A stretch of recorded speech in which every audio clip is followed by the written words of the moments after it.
عقیدہ تھا کہ جس طرح موسیٰ علیہ السلام 40 دن کے لیے کوہ طور پہ گئے، نبی علیہ السلام بھی ڈورمنٹ پوزیشن میں چلے گئے، واپس آ جائیں گے، کیونکہ انہوں نے نبی علیہ السلام سے سنا تھا کہ رومن اور پرشین امپائر گرے گی، تو وہ یہ فورس ہی کرتے تھے ابھی تو کیسرو کسرا کی جنگیں ہم نے لڑی نہیں ہیں، تو حضور اس سے پہلے کیسے دنیا سے جا سکتے ہیں؟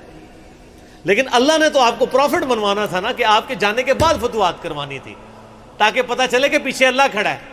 اپنی زندگی میں تو بڑے بڑے بادشاہوں نے فتوحات کی ہیں، نبی علیہ السلام کی تو دعوت کا کلائمیکس حضرت ابوبکر اور پھر حضرت عمر عثمان و علی کے دور میں جا کے ہوا ہے، جبکہ عرب قبائل بھی مرتد ہو گئے ہیں، تب بھی اللہ کے پیچھے سپورٹ تھی۔ والذی ارسل رسولہ بالہدی ودین الحق لیظہرہ علی الدین کلہ ولو کرہ المشرکون، اللہ نے اس کو دین کو غالب کرنا تھا۔ تو بخاری کے الفاظ ہیں، حضرت عمر نے کہا میں اس کی گردن اتار دوں گا۔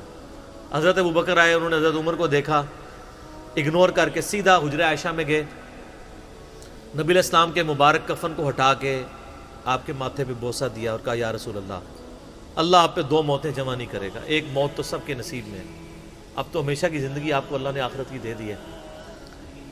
اور پھر باہر نکلے، حضرت عمر کو کہا کہ عمر بیٹھ جاؤ، حضرت عمر نے بات نہیں سنی، تو حضرت بکر ممبر کی طرف چڑھے، ممبر پہ چڑھے اور لوگوں سے کہا کہ عمر کو اس کے حال پہ چھوڑ دو۔ حدیث کے الفاظ ہیں کہ لوگ حضرت بکر کا ریگارڈ باقی اصحاب سے زیادہ کرتے تھے، حضرت عمر کو تنہا چھوڑ کے لوگ حضرت ابو بکر کی طرف متوجہ ہو گئے۔ پہلے وہ جو سارا میلہ ان کے گرد لگا تھا شفٹ ہو گیا، تو انہوں نے حمد و صلات کے بعد انہوں نے کہا اما بعد فمن کان یعبد محمدا فإن محمد قد مات۔ سر کلیجے پہ کتنا بڑا پتھر رکھا ہوگا حضرت بکر نے جملہ بولتے ہوئے کہ جو محمد کی عبادت کرتا تھا وہ جان لے کہ محمد کو موت آ گئی ہے۔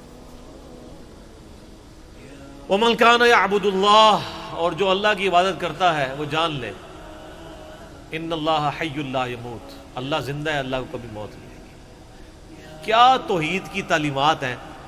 حضور کی میت کے اوپر حضور کے فضائل نہیں بیان ہو رہے، توحید بیان ہو رہی ہے۔ Point to be noted. کیوں؟ سر پہلے نہیں انسانیت نے رسک لیا، دنیا کا سب سے بڑا شرک ایک پیغمبر کے نام پہ تو کھڑا ہوا ہے، عیسیٰ ابن مریم کے نام پہ۔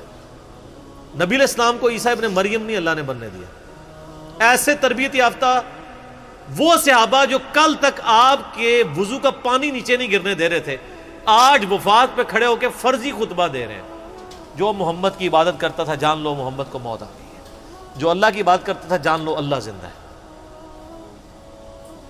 پھر آیت بھی پڑھی، صرف فرضی جملہ نہیں بولا۔ آپ تو کہہ رہے ہیں شرک ختم ہو گیا، حضرت بکر جب شروع نہیں ہوا تھا اس وقت بھی کہہ رہے تھے کہ نبی علیہ السلام کو کسی نے خدا نہیں بنانا، کیونکہ بخاری کی حدیث ہے، دیکھنا میری شان کو اس طرح بلند نہ کرنا جس طرح عیسیٰ ابن مریم کو لوگوں نے کیا۔ میں اللہ کا بندہ اور اس کا رسول ہوں، مجھے اللہ کا بندہ اور اس کا رسول ہی کہنا۔ سر وارفتگی، دیوانگی، عشق کی ساری کیفیت حضور کی وفات کے بعد بالکل چینج ہوگی۔ صحابہ کی ہونا تو چاہیے تھا جو وضو کا پانی نہیں گرنے دے رہے تھے جا کے قبر کی مٹی چاٹنا شروع کر دیتے، ایسا نہیں ہوا۔ وہ تعلیمات کی باؤنڈریز کو کراس نہیں کرتے تھے۔ تو پھر انہوں نے آیت پڑھی، سورہ آل عمران آیت نمبر 144، وما محمد الا رسول قد خلت من قبلہ الرسل افإن مات او قتل انقلبتم علی اعقابکم۔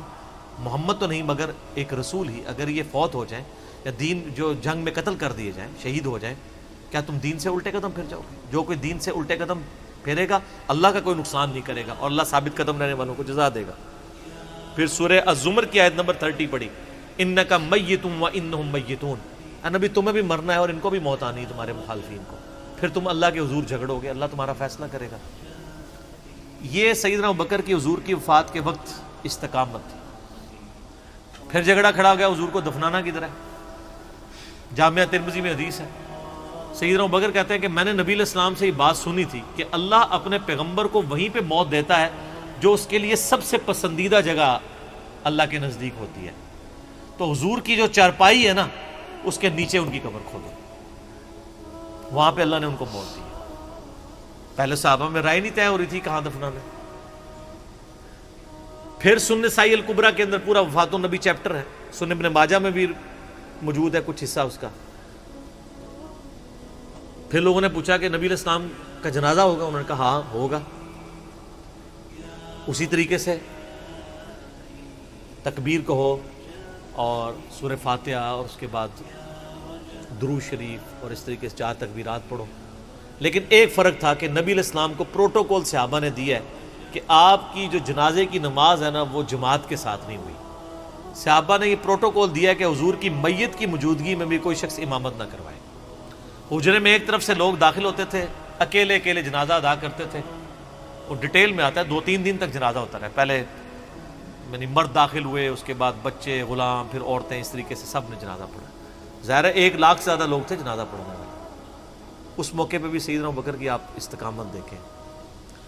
ورنہ حضرت عمر کتنے سٹرانگ اصحاب کے مالک تھے, ان کی حالت آپ دیکھ لیں.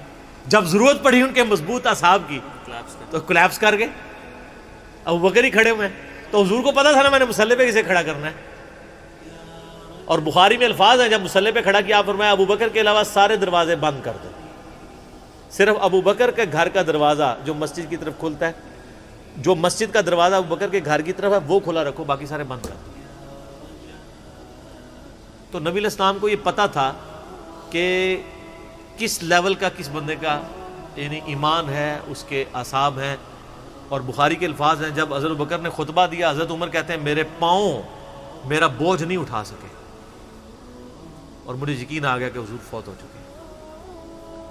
یہاں قرآن و حدیث سن کے کسی کے کان پہ جوں تک نہیں رنگتی, وہاں پہ حضرت ابوبکر کا خطبہ اور آیات سن کے حضرت عمر کہہ رہے ہیں کہ میرے پاؤں میرا بوجھ نہیں اٹھا سکے, کہ یہ تو واقعی تو قرآن کی آیت. اور اس میں بخاری مسلم صحیح بخاری میں الفاظ ہیں, کئی دن تک ہم جب بھی صحابہ ایک دوسرے کو ملتے تھے تو یہی آیت سنایا کرتے تھے, وما محمد الا رسول قد خلت من قبلہ الرسل افئن مات او قتل انقلبتم علی اعقابکم, کہ محمد تو نہیں مگر ایک رسول, انہیں بھی تو موت آنی ہے, تاکہ ہمیں یہ یقین آ جائے کہ حضور دنیا سے چلے گئے.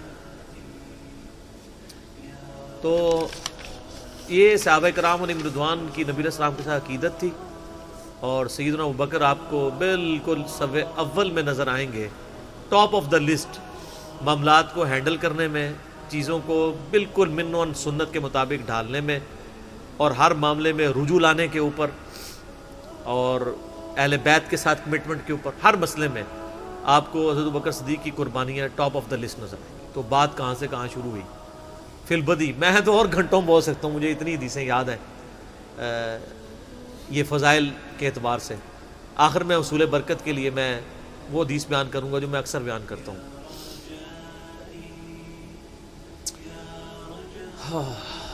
عبداللہ بن عباس رضی اللہ تعالیٰ عنہما کہتے ہیں, بخاری اور مسلم دونوں میں, کہ سیدنا عمر کی میت رکھی ہوئی تھی اور لوگ آ کے ان کی میت پہ سلام پڑھ رہے تھے, اور اپنے اپنے انداز میں خراج تحسین پیش کر رہے تھے کہ اس شخص کی وجہ سے اسلام کو کیا عروج ملا. تو کہتے ہیں اتنے میں نے محسوس کیا کہ ایک شخص میرے پیچھے آ کے کھڑا ہوا اور اس نے میرے کندھے پہ یوں کونی رکھی, میری پیٹھ اس کی جانب تھی, اس نے کونی میرے کندھے پہ یوں رکھی, اور حضرت عمر کی میت سے مخاطب ہو کے کہنے لگا کہ اے عمر اللہ تجھ پہ رحم فرمائے, تو روئے ارض پہ ان لوگوں میں سے ایک شخص تھا کہ میری بھی خواہش تھی کہ میں ان اعمال کے ساتھ اللہ کے حضور پیش ہوتا, کہ اگر اللہ کے حضور پیش ہونے کے لیے مجھے بہترین اعمال چاہیے تو تیرے اعمال. ظاہر ہے جی رومن اور پرشین امپائر گھری ہے, کس لیول کا عروج, کیونکہ میں نے رسول اللہ صلی اللہ علیہ وآلہ وسلم سے بارہا سنا تھا, میں ابو بکر اور عمر داخل ہوئے, میں ابو بکر اور عمر نکلے, میں ابو بکر اور عمر نے یہ کیا. تو مجھے بڑی امید تھی کہ تم اپنے 2 ساتھیوں سے جا ملو گے, یعنی رسول اللہ اور ابو بکر کے ساتھ صلی اللہ علیہ وآلہ وسلم اور رضی اللہ تعالیٰ. تو یعنی نبی علیہ السلام کے بعد سیدنا ابو بکر اور پھر حضرت عمر بھی وہیں پہ پہنچ گئے. تو مجھے نبی علیہ السلام کے اس فرمان سے لگتا تھا جس طرح آپ اپنی زندگی میں کہتے تھے نا, میں ابو بکر عمر, میں ابو بکر عمر, میں ابو بکر عمر, مجھے پتا تھا تم نے جا کے انہی سے ہی ملنا ہے جا کے, اور دیکھ لیں قبر بھی پھر ساتھ بنی دونوں کی. تو عبداللہ ابن عباس کہتے ہیں کہ میں نے جب یوں مڑ کے دیکھا تو وہ سیدنا علی بن ابی طالب تھے جو حضرت عمر کی میت کے اوپر یہ کلمات پڑھ رہے تھے. میں ابو بکر اور عمر، میں ابو بکر اور عمر رضی اللہ عنہم اجمعین وعلیہم السلام اجمعین۔ اللہ تعالیٰ ہمارے دلوں میں خلفائے راشدین کی محبت، اہل بیت کی محبت راسخ فرمائے رضی اللہ عنہم اجمعین وعلیہم السلام اجمعین، اور قیامت والے دن حوض کوثر پہ ان کے ساتھ محشور فرمائے، آمین ثم آمین۔